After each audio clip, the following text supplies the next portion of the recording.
화술의 법칙. 자, 첫 번째 원리는 화술이라는 게 뭐냐 하는 거죠. 이제 사람 만나서 대화 나누는데 아주 뭐 장황하게 뭐 여러 가지 그냥 이런 쓸데없는 얘기부터 시작해가지고 그냥 별의별 얘기를 다 하는 사람도 있는데요. 이 화술이라고 하는 것은 억지 춘향식으로 이 미사 여구를 장황하게 늘어놓는 거, 상대방을 현혹시키기 위해서 별의별 얘기를 다 하는 거, 이런 게 아니죠. 자신의 본심을 얼마나 상대방의 마음속에 솔직하게 전달하느냐, 이것이 핵심입니다. 전달하는 내용이 얼마나 논리적인 언어로 구성이 되어 있고 또 그 결과가 얼마나 오해가 없이 이해를 시켰느냐 하는 거죠. 그런데 이제 문제가 뭐냐면 너무 논리적으로만 하다 보면은 이제 실증이 안 되는 거예요. 자, 거기에 이제 화술의 묘미가 있습니다. 그래서 딱딱한 논리 플러스 너무 딱딱한 논리만 하게 되면은 지루하니까 이제 약간의 여유라든가 그 유머를 거기다 이제 삽입을 시키는 겁니다. 그런데 우리가 이제 살아가는 그 백그라운드가 6.25 문화권이기 때문에 6.25 문화권에서는 이 유머를 한다는 것 자체가 좀 친숙하질 않아요. 남을 웃긴다는 게. 그리고 또 너무 남을 웃기게 되면 또 경망스러워지는 것 같고. 자, 그런 반면에 이제 만나기만 하면 자기 자랑한다든가 이제 푸념을 늘어놓는다든가 저속한 외설을 이야기한다든가 너무 일상적인 것만 이야기하는 사람은 좀 사람들이 꺼리게 됩니다. 예전에만 해도 이제 얼마 전만 해도 침묵이 금이다 이런 얘기를 많이 했었는데 그런 시대는 이제 이미 지나간 지가 오래됐고 내가 가만히 앉아 있는데 누가 나를 알아주면서 나에게 다가오리라고 예상해서는 안 됩니다.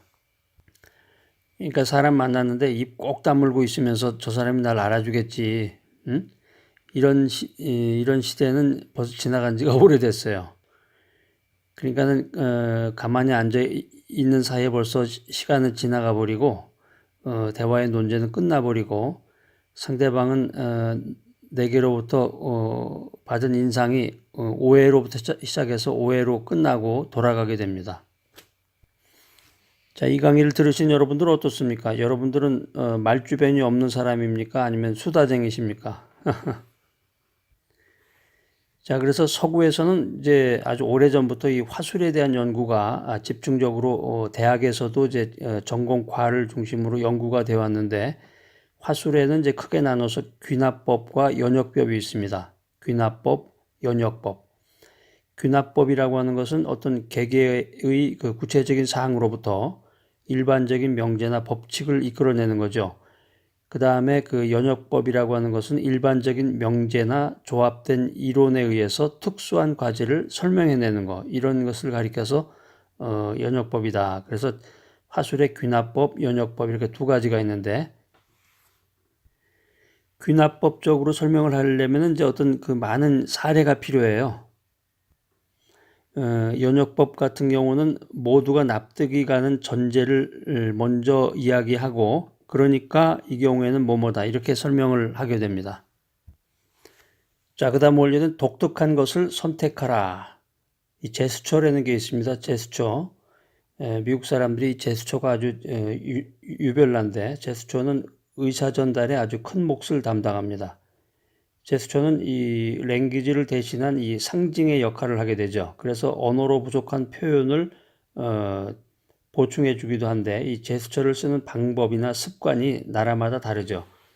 그러니까 우리나라는 한국의 경우는 제스처를 저렇게 많이 쓰는 편은 아닌데 이 커다란 제스처 그리고 최대한의 감정 표현 이건 이제 미국 사람들이 주로 많이 합니다. 근데 유럽 사람들 같은 경우는 이제 미국하고 좀 다르게 아주 무표정한 경우가 좀 많이 있고 자 그래서 커뮤니케이션에는 이 화술과 마찬가지로 이 억양이 아주 중요합니다. 억양이라는 게 그래서 연설문을 읽거나 이제 강의를 할 때 와는 다르게 연설문을 읽거나 강의를 하는 식의 이 대화보다는 말의 곳곳에다가 강세를 줘서 하는 게 더 전달력이 뛰어납니다. 그래서 이 회화라고 하는 게 이 자신의 의견이 개입이 돼서 성립되는 것이 일반적이기 때문에 이미 주어진 정보만 가지고는 회화가 될 수 없습니다.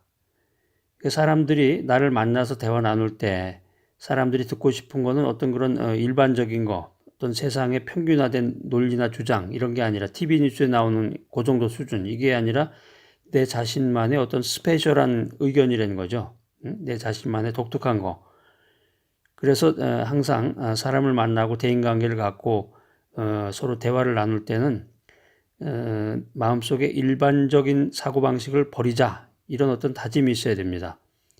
그래서 나만의 독특한 발상, 이것을 항상 생각해야 되겠죠. 자, 그 다음 원리는 쉽게 말하라. 그러니까 이제 보통 사람들 만나가지고 이제 친구들 만났을 때도 그래요. 그 이야기를 나누는데 까다로운 그 이론 같은 것을 그냥 장황하게 늘어놓는 사람이 있습니다. 자기가 달변이라는 걸 자랑하려고 그러는 건지, 뭐 대단히 어려운 말이나 단어 같은 거, 뭐 평상시에는 사용하지도 않는데 사전에 나올 듯한 백과사전 같은 데 나오는 그런 단어 같은 거를 써가면서 또 외국어 같은 거를 섞어 쓰면서 그렇게 얘기하는 사람도 있는데, 그런 사람들 얘기는 좀 실증이 금방 나죠. 그리고 사람에 따라서 이 어려운 말을 쓰지 않으면 권위가 쓰지 않는다, 이렇게 생각하는 사람도 많습니다, 의외로. 그래서 글을 읽어보거나 그러면은 야, 이게 정말 평상시 대화냐 할 정도로 참 희한한 생각 가지고 있는 사람들이 많은데, 대화 나눌 때 특별히 이제 사업성의 교제를 할 때는 쉬운 말, 부드러운 말을 해라 하는 것입니다. 자기 현시욕을 버리고 쉽게 말하라. 자, 그 다음 원리는 할 말과 안 할 말을 잘 구분해라. 말은 신체의 글이다, 이런 말이 있습니다. 이제 말이 그만큼 중요하고 어렵다, 이걸 이제 나타내는 격언인데요. 우리가 이제 평소에 우리의 입은 재앙의 근원이다, 이런 말을 이제 많이 들어왔는데, 입 조심해라, 새치어가 뭐 사람을 죽인다, 뭐 여러 가지 그런 얘기가 많죠. 그렇기 때문에 이 현대사회를 살아가기 위해서는, 직장생활, 사회생활, 인간관계 갖기 위해서는 이 말하는 거, 이런 것에 특별히 유의를 해야 되는데, 할 말과 안 할 말을 잘 구분을 해야 됩니다. 말하는 것과 그 내용에 따라서 그 사람의 인격이 드러나요. 그래서 고대로부터 그 말이 많은 것에 대해서 경계를 많이 하고 있습니다, 사람들이. 그 속담 같은 데 보면은 그 말 많은 것에 대해서 이제 그 경계되는 그런 이야기들이 많은데, 이런 이제 격언들, 예를 들면 뭐 침묵은 금이다, 그런 것도 있죠. 가장 깊이 느껴지는 것은 가장 적게 말한다, 뭐 이런 격언들이 많은데, 속담이나 이런 격언이나 속담이 가르치고 있는 것은 지나치게 수다스러운 거 있잖아요. 또 정도를 알지 못하고 말만 많은 거, 그리고 올바른 언어 예절을 체득하지 못한 거, 이런 것을 레슨해주고 있는 것입니다. 근데 그런 것이 바로 이제 신체의 글이라는 거죠. 신체의 글이다. 그러니까 사람이라는 게 만나면 친해지게 되는데, 친해지면 자기도 모르게 방심하고 아무에게나 막 짓거리는 거예요. 가볍게 말을 짓거리는 것이 인간의 본성인데, 사람은 언제나 이게 기분이 똑같질 않고 상황이 다르다는 거죠. 기분이 나쁠 때가 있고, 몸이 불편할 때가 있고, 또 고민이 있을 때가 있고, 그때마다 이게 기분과 마음 상태가 다릅니다. 근데 아무렇지도 않게 언제나 자기의 기분대로, 그냥 기분대로 그냥 이야기하는 사람이 있어요. 그러니까 말이라는 걸 가려야 되는데, 난폭한 말이라든가 쌍스러운 말 있죠. 천박한 언어, 또 감정에 치우친 말 같은 거, 이런 걸 사용하게 되면은 상대방이 이 사람 참 형편없는 사람이네, 이런 생각을 갖게 되죠. 이렇게 생각하면 큰일 납니다. 이렇게 되면 이제 그 다음 만남은 이제 할 수가 없겠죠. 오랜 사귐이 있을 수가 없고, 사람이라고 하는 것은 이 환경이나 입장에 따라서 변하게 되는 감정의 동물이기 때문에 이 할 말과 안 할 말을 특별히 잘 유념을 해야 됩니다. 자, 화술의 법칙 잠깐 요약 정리 한번 해보겠습니다. 첫 번째는 화술을 변화시키는 핵심이 뭐냐. 그래서 화술이 뭐냐. 이 화술의 요체라는 게 억지 춘향식의 그 미사여구를 늘어놓아서 상대방을 현혹시키는 그런 게 아니라고 그랬죠. 뭐냐? 자신의 본심을 상대방의 마음속에 솔직하게 전달하는 것. 그리고 논리적인 언어로 하고 싶은 말을 잘해서 오해 없이 이해시키는 것. 이것이 이제 화술의 요체라고 그랬는데, 문제는 뭐냐면은 너무 논리에만 치중하다 보면 이제 실증이 나기 때문에 마음의 여유와 유머가 필요하다. 그 다음에 이제 화술의 두 가지 종류가 귀납법과 연역법이 있는데, 귀납법은 이제 어떤 그 개개의 구체적인 사항으로부터 일반적인 명제나 법칙을 이끌어내는 것이다. 그 다음에 이제 연역법은 일반적인 명제나 조합된 이론에 의해서 특수한 과제를 설명하는 방법이다. 이런 말씀을 드렸습니다. 자, 그 다음에 두 번째 원리는 일반적인 것보다는 독특한 것을 선택하라. 그래서 제스처 이야기를 드렸고, 미국 사람들 그래서 운전하다가 보면은 참 그 가관이에요. 저도 가끔 가다가 깜빡해가지고 운전하다가 저녁 때 헤드라이트를 켜야 되는데 그 시간을 놓쳐가지고 잊어버리는 경우 있잖아요. 그러면 상대방이 그 운전을 하는 그 저쪽에서 오는 그 상대방이 저한테 그 알려주는데 제스처가 참 아주 기가 막힙니다. 그리고 제가 이제 스탑 사인을 안 지켰다라든가 실수했을 때 그 태도가 말로 하는 게 아니라 그 제스처로 표현을 하는 거니까. 아무튼 이 미국 사람들이 제스처가 크고 유럽 사람들은 그에 비해서 좀 점잖고 과묵하다. 그 다음에 이제 커뮤니케이션에 있어서 그 억양 문제를 이제 말씀드렸고, 그래서 이 사람들하고 만났을 때 사람들이 나로부터 듣고 싶은 얘기는 세상의 이 평균화된 논리나 주장이 아니라는 거죠.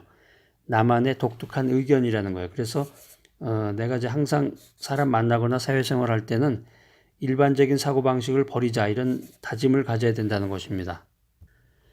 세 번째 원리는 쉽게 말하라. 자기 현시욕을 버리고 쉽게 말하라. 그래서 사람하고 대화 나눌 때 너무 이론적으로 그냥 장황하게 하면서 어려운 수거나 단어 같은 거를 동원해 가지고 외국어까지 섞어 가지고 막 그렇게 하면은 실증을 내고 다음에는 이제 만나지 않으려고 한다는 거죠. 그리고 이제 어려운 말을 섞어 가지고 자꾸 쓰려고 그러고, 대화의 기본, 특별히 이제 비즈니스 교제를 할 때는 굉장히 쉬운 말, 부드러운 말을 사용하라.